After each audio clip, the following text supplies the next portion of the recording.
Welcome in, all new betting preview for this week's Tour Championship. I'm Rick Gaiman, that right there, Andy Lack. Andy, hello to you. Good morning. Final one of the season, a little bittersweet as always. I'm ready for a new year. I'm always, by the time we get to Atlanta, I'm always itching for a fresh start and a clean slate. Mixed emotions for you this week, or are you kind of ready for a couple weeks off? No, I mean, I think that it's only 2 weeks before we get to the Fortinet, and I've got some stuff planned for the website and all that. So I'm kind of excited to just switch gears for 2 weeks, and then by the time we get to the Fortinet, I'll be ready to hit the ground running again. Right. I'm kind of curious about whole other podcast, not to get us too sidetracked, but I wonder if did you see Justin Thomas committed to the Fortinet, by the way? Did, yeah. Interesting. I think that means he knows he's on the Ryder Cup team. I think I agree, right? I mean, I think it's just in good faith. Let's get some more reps in before Rome. But anyway, controversial event this week. I would say that, you look online and probably a fair amount of outrage you'll see about the format and the betting principles that would be applied to an event like this. Are you kind of in, out, neutral on the format that we have at the Tour Championship this week? Better than what it used to be, but not the best we could do. Having the two separate champions based on points, it didn't make any sense. At least this is easier to follow. However, I think that there is a lot of emphasis on the first two playoff events. I think that I don't love the idea that I think there's probably four, maybe six guys who can win this, which I wish there was a few more. I wouldn't mind this being match play now that match plays off the schedule. So I think it is an improvement over what we've had historically, but I'm not sure it's the best thing we can do. I would have done this is a 16-man field match play bracket seeding based on FedEx Cup point standing coming in. Now, if you argue that, okay, well, the number one seed doesn't have enough of an advantage in that because it's a bit subjective. You see guys like Hatton and Spieth that are farther down in the FedEx Cup standing, clearly better players than some of the guys that are ranked ahead of them. Well, you start them up at one up, right? Maybe and see how that goes. So yeah, there's room for improvement. It would be match play for me as well, but I mean, two interesting markets where I could, you could make an argument that there's opportunity in both. Do you tend to gravitate towards where do you want to start? Do you want to go with starting strokes or without? Let's start with the starting strokes. So this is Odds Checker. It's the grid. You can compare the odds across the industry. So two markets, as Andy mentioned. The first market we'll talk about are with the starting strokes. So that means this leaderboard right here, where Scotty Scheffler starts at 10 under par, Victor Hovland at 8 under, Rory McIlroy at 7, all the way down to the handful of golfers that are going to start at even par, including Sam Burns, Jordan Spieth, Tyrrell Hatton. So obviously this makes the list of golfers who could actually win this much smaller. In this market, Scotty Scheffler is close to even money. He's plus 130 to win. Rory McIlroy, who will start 3 shots back, is 3.5 to 1. Victor Hovland, who will start 2 shots off the lead at 5 to 1. And then Jon Rahm, who's 4 back at 8.5 to 1. Those are the only guys shorter than 18 to 1. That is where Vegas is basically saying very likely one of the winners is coming out of this group. So 2 of the 4 years we've had the 10 under guy win. Last year we had Rory famously start at 4 under, triple the first hole, and then come all the way back to victory. If you're just asking me in a vacuum who I think is going to win the Tour Championship, this isn't really the market I'm attacking. I do think Scotty Scheffler is going to win the Tour Championship. He spots pretty much everyone 2 strokes on the green every single week. So you don't really have to worry about that. Worst case scenario, he spots a couple guys, a couple strokes on the green, and he's just back where Hovland is and still in prime position to lap the field from tee to green like he does every single week.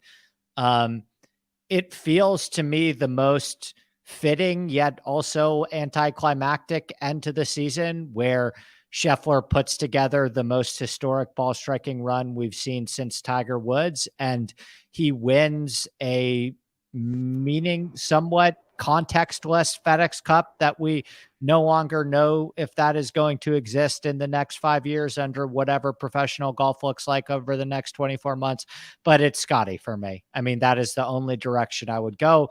If you want to, stick your nose up at plus 150 by all means, but I would imagine there's a bit of a overlap Venn diagram in people that bet golf and also bet football. And, we're not sticking our nose up at the Giants plus 150 to win the division or any underdogs on an NFL Sunday. So I'm okay with the Scheffler number. I'm not counting it as an outright win if I bet Scheffler plus 150 and he gets it done, but he would be the guy for me. I tend to agree with you. The 2 shots, if you gave Scotty Scheffler 2 more shots in every event this year, I am scared to go back and count how many wins and how much money that he's made and all that stuff. So I get where you're coming from. From a personal perspective, I got Scotty to win the FedEx Cup at plus 430 before the playoffs started. And that was immediately bet down. So now I don't have much reason to go to Scotty here. So if I remove Scotty from the equation, it leaves me with, Rory McIlroy at plus 350, Victor Hovland at 5-1, Jon Rahm at 850. Just for, terms of discussing more of these players, Rory McIlroy in, I think it's 36 rounds, 1.4 strokes gained per round, has the best of anybody who's played as many rounds as he has record around Eastlake. And he's kind of a similar, I like the way, it's unfortunate that Scotty's at the top for him, but Rory has done a great job of beating the vast majority of the field every single week. Whether he beats the whole thing or not, that's a different conversation, but he beats like 95% of the field every single week. And now he is getting a start ahead of 90% of the field. Or maybe it's not that much, but you get my point here. I would love it to come down to obviously Victor, but like a Rory Scotty duel coming down the final few holes with what Rory has done at the FedEx Cup, with what Scotty has done this year, feels like the correct ending for this season. And potentially a foreshadowing of what we might see in a couple weeks' time on Sunday in Rome, right? Sure. Like I agree. I think that Rory becomes the only guy to win 3, right? Tiger's won 2. If Rory he's already gets won 3, he'd be the only guy to win 3. He'd be the only guy to win 4. Is Rory the best non-major golfer of this generation, right? If he solidifies this, I mean, yeah. 4 FedEx Cups. And I mean, what does a FedEx Cup even mean again? Yeah. But 20 more victories outside of major championships and stuff like that. Sure. Right. So let me ask you this in a vacuum, who do you think has a better 72 hole score this week? Rory, Hovland, or Rahm? Rory. Okay. Yeah, I just think that, the history around this place, the floor is unbelievable for Rory. Rahm, Rahm has struggled here in the playoffs a little bit, right? He's got the 37th in Memphis, the 31st at Olympia Fields. He's not driving it well. That's a little bit of scary stuff. He's going to start 4 back. He's going to start at 6 under. So a lot of that, he was number 1 or number 2 in the FedEx Cup standings for almost the entirety of the year. And now he's going to start 4 shots off the lead. And I think the stat profile is a little bit more worrisome. I'm splitting hairs at the top, but I don't like when Jon Rahm can't drive the ball. If I agree that I'm concerned about Rahm's driver as well. If I threw Xander into that mix, who's the next on the odds board, do you think he has a case for? Since we're sticking with this market first, I guess the question turns into, once we start getting into the next tier of the odds board, how far back is too far back? Yeah. So I think the combination of the way this structure works, it's really, really difficult to make up 7, even 6 shots on anybody at the top. Especially when the guy at 10 is the best ball striker of the last 20 years. That's the second part, is the names you're not trying to catch up to Ben Griffin, Joel Damon. Sorry guys. Like you're trying to catch up to Rory McIlroy, Scotty Scheffler, Victor Hovland, Jon Rahm. That's going to be the biggest problem. So I think Xander is too far back. That's 7 shots back, but it's like 15 guys, and the guys at the top are super scary. So here's what I think, based on, I think with starting strokes, the 4 guys who can win it are Scheffler, Victor, Rory, Rahm. I think there is an outside chance that Patrick Cantlay could get there, and I think there is an outside chance that Lucas Glover could get there, only 5 shots back. They would both need a lot to happen for them and against the other 4, but I do not think we are going to get a situation where a guy from 3 under goes on a run and wins this thing. Forgive me for putting you on the spot here, but is there anybody, because I know that we have this tool at Rick Run Good where we can look at, it's kind of a way to measure upside, right? Where you can basically look at how often a player gains 3 strokes to the field, 2 strokes to the field, 4 strokes to the field. Do you think there's anybody closer to the bottom that has more upside that they're getting credit for based on their strokes gain ceiling and their ability to get scorching hot? Yes. So those guys are, so I don't have, so Tommy Fleetwood is a super high upside player, right? He gains 5 or more strokes, 15% of his rounds. In the last 40, that's more than Jon Rahm has done. It's second only Scotty Scheffler. Like Terrell Hatton is a very high upside golfer. Keegan Bradley, very low floor, very high ceiling, right? And this is what you'd be looking for. And I think this is the argument around some of the DFS markets, right? Where you're just trying to get some of these guys, you're trying to pick the winner, but then you're trying to get the guy that goes from 21st to 7th this week, right? And picks up all those birdies, picks up all those increased finishing position points. And the guys like Keegan Bradley and Sepp Straka and even Tom Kim to an extent, who have a lower floor, higher ceiling, are perfect in this format because you're just asking them to tap into ceiling round with never the feeling of saying, oh, wow, I'm at the top of the leaderboard. Let me slow down a little bit. Let me pump the brakes. They're going to be constantly in chase mode.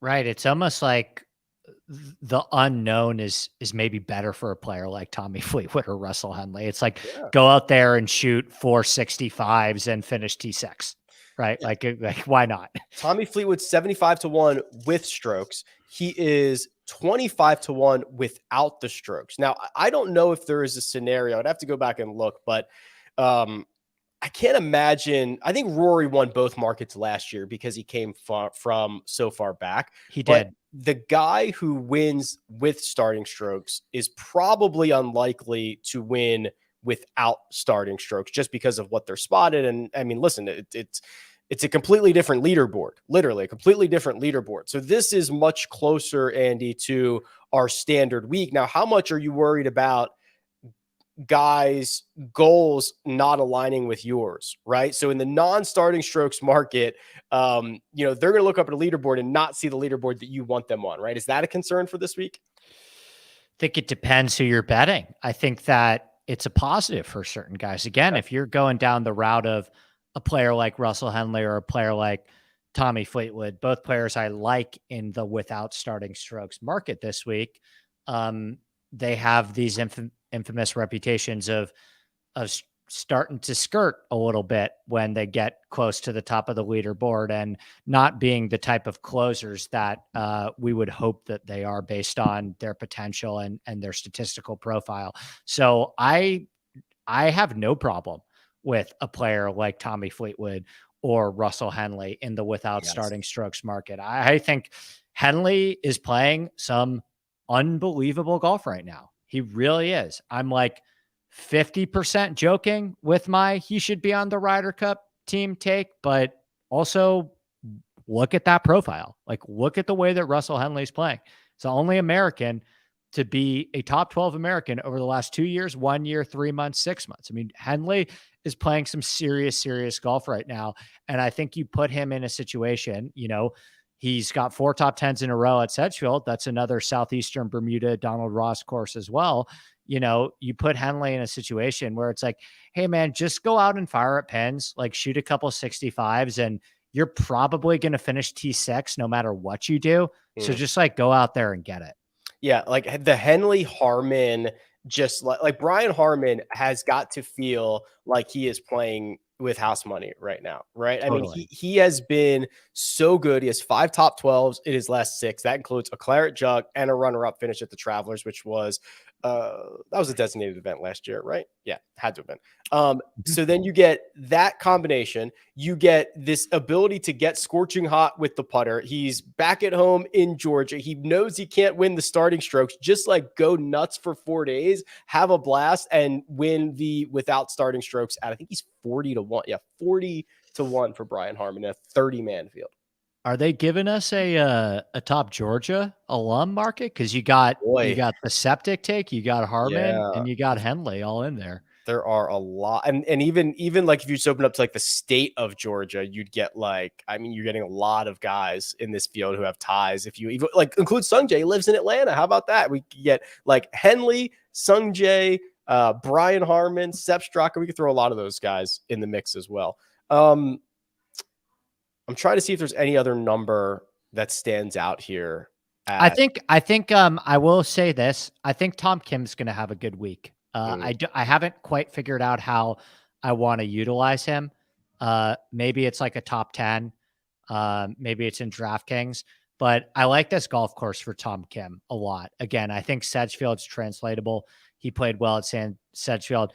Did you see what Tom Kim did over the weekend at BMW? The overall stats aren't great, but he shot like 13 under over the final 2 days with a 7 under on Sunday. So I think Kim is kind of rounding into form at the right time. Yeah, it was like on Sunday, it was like Victor lapped the field. I think it was like Henley and Tom Kim also lapped the field, and it was like everybody else multiple shots behind all those guys. They went pretty wild over the course of the weekend. Okay, well, we are going to tidy this thing up. I don't think we're going to be here for a super long time, but I do want to talk a little bit about some matchups that I saw. I do want to talk a little bit. We'll just put a bow on our one and done, maybe some things that we learned and things that we can use for next season. But first, we're going to take a quick break, and we'll see you on the other side.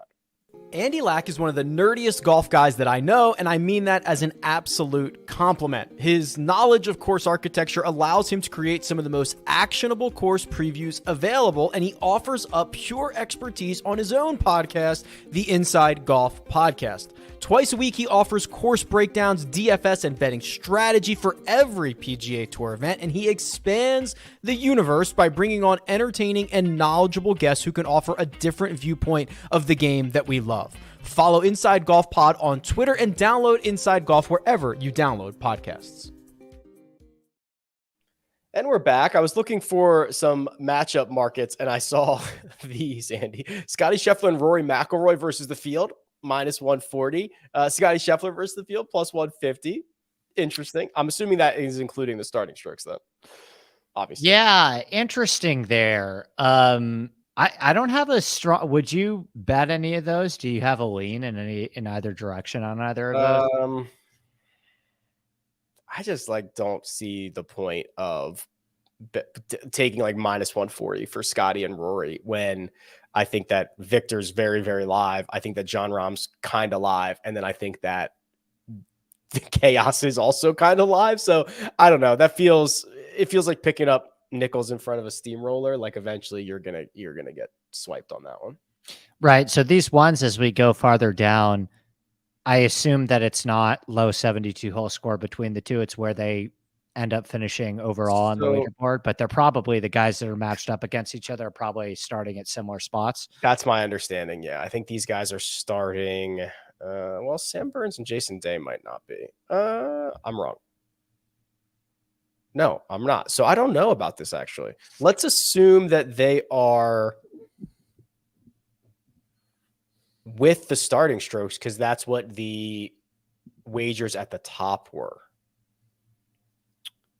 With the starting strokes. Yeah. Okay. I always want more exposure to Henley, but I do like Sungjae this week as well. So I'm probably going to stay away from that one.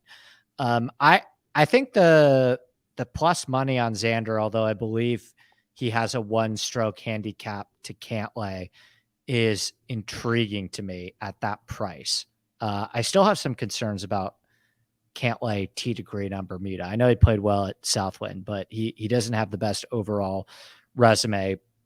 Tee to green on Bermuda. Oh, Lucas Glover +120 over Wyndham Clark. That's interesting to me as well. I don't agree with that line. I think I'm going to try to pick on Ricky. I think I'm going to try to pick on Finau, although I didn't see other Keegan Bradley, even money to Tony Finau. Those are guys I'll probably pick on. Like how real was the Fitzpatrick stuff from last week where he kind of snaps out of this slump, finishes runner up at the BMW Championship, shoots a 66 on Sunday, but just gets beaten? Like how real is that finish after a month or so of pretty sour play?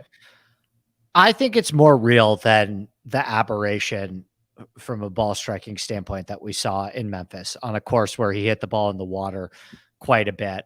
I don't love this golf course for Fitzpatrick. I don't hate it. But I have more confidence in the St. Jude's being an aberration than I do the BMW. I think he'll be able to continue it, but he's not somebody super, super high up on my list. Is he for you?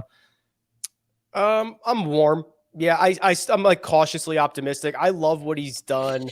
I love like when he's healthy and playing well, I love everything about him. I feel like we haven't gotten a lot of that this year. You know, he started the year off with the neck injury and then he's kind of been limping to the finish line. And it's kind of hard to predict what you're going to get out of him. But I love, when healthy and when playing well, he's the stat profile is awesome. Speaking of limping to the finish line, since the win, Ricky has gone 42nd, 23rd, 58th, 25th, which is not horrible, but it looks bad when those are basically his worst 4 finishes of the year, right? Because he's had such a good year. So where do we stand on, is this a win, sigh of relief, get me to the finish line, I'll reset quickly, I'll see you guys in Rome? I'm with you. I'm not super optimistic in Ricky right now. I mean, he really folded down the stretch after a pretty good start there at Olympia Fields. He's got a okay record at Eastlake over the years. Nothing really to write home about. There's nothing about this golf course that really stands out to me as a Ricky spot. And I don't like the way that he really ran out of steam over the weekend at Olympia Field. So I'm with you. I'm probably good on Ricky this week. Most one and dones are finished by this point. Just to put a bow on what we have done, our final tally. So I got 122,000 from Spieth. You got 790 from Homa, which is going to close the gap to 3.5 million. 11.6 for me, 8.1 for you. Any lessons that we learned? I mean, I think it was a bizarre year because of the nature of the designated events and how critical they are. They're basically worth 3 wins if you can pick one of them off. Is there anything that we learned or that you are going to roll forward to next year? Yeah, I mean, really not my best, but if you place it in context, I only ended the season 1 Live Chicago correct winner away from being able to catch you. There you go. The 2-man game is a dance. I had a couple times where you picked my guy, but then you could just play keep away if I'm the guy that's going first. So challenging as always. I didn't have a particularly great overall one and done season in any of my leagues. Did you have any? I cashed one of them. Did you have any big hits in some of the bigger leagues? Yeah, I had a pretty good heater. So I was in 6 one and dones. I won 2 of them. Now one was 40 people and one was 170 people. Still very impressive. My God. Yeah, dude. Like the larger ones, I cashed in one, and then I think I whiffed in, or like min cash in one, and then whiffed the other 3. But I'm up like 10 grand on one and dones this season. It was a great run for me. And so I guess we should probably be asking you, like, was there anything strategy wise that you took away from? I was scorching. There's one I couldn't do anything wrong when it was 170 people and I had it locked up with 2 events to go. Like I just could not do anything wrong. I picked like 8. It was just like everything fell into place. I don't know if I have any takeaways other than, I make my short list of golfers and sometimes you get them in the right ones and sometimes you don't. And I had a couple where I got them all in the right ones. Did you stick to a specific strategy that you had laid out for yourself before the season, or was it kind of shooting from the hip more? No, it was, I think that just once I got out into the, it's just so much easier to play from out front. Right. And I do think that we got a, I don't want to say fairly chalky, but like, you could rack up a lot of money by just front running this thing. And the problem was so when I got out to a lead early, it was great. And then when you have to play catch up, you are knowingly taking somebody that probably does not have as good of a chance as everybody else. And when that starts to snowball, you find yourself way behind. So like in the run and done with 1,100 people, I'm trying to play catch up when I'm in 300th, and you don't hit anything. And all of a sudden you're in 800th. And I'm not sure the strategy was wrong, but it's just like, I'm now committed to playing catch up. Do you have any run and done up your sleeve for the fall? I have literally not even thought about it. Right. So I will, on Monday, regroup and figure out what the plan is and see what the options are. But I don't have anything. I haven't thought about it one way or another, but I would like to. Okay. One final question for you before we get out of here, because we both got stuff at one together anyway. But my penchant for meaningless bets that won't be able to settle for a year's time. Sure. If you're drafting one guy in the Tour Championship this year that absolutely will not be in the Tour Championship next year, who's the number one overall draft pick? Most likely to not be in East Lake next year. Let me just look at the field one more time. Nick Taylor. It's a good pick. Nick Taylor's a good pick. I think Adam Shank has a case. That was my short list, was those two. Taylor Moore, I guess, is the youngest of that group. So I guess you probably make the argument that Taylor Moore still is the most unknown quantity. Is Lucas Glover in that discussion? Yes. Yeah. Big time. Jason Day. I think so too. Jason Day, as good as he was, like, he's really fallen off. He's older. Who knows how much he's going to play? I don't wish, I think there's a chance just things don't go well for Jason Day and he does not make the Tour Championship again. It's a good one. If also, like, if the septic tank misses 7 of his first 9 cuts this next year, is anyone shocked? No. Right. Yeah. He's going to have to do all of his work in 5 events. Right. Yeah. Right. So, anyway. I do want to clarify one thing, because I was reminded by Dan about taxes. I won 10,000 coins, internet coins worth nothing of real US dollars. Right. So just wanted to clarify that for everyone. Yeah. Just a lot of pride on the line. Okay. Andy, pleasure season, rocking and rolling. I think the Fortinet is literally in 2 weeks. You can find Andy on Twitter at ADP Lack Sports. You can find me at RickRunGood. This has been your betting preview for this week's Tour Championship. Good luck.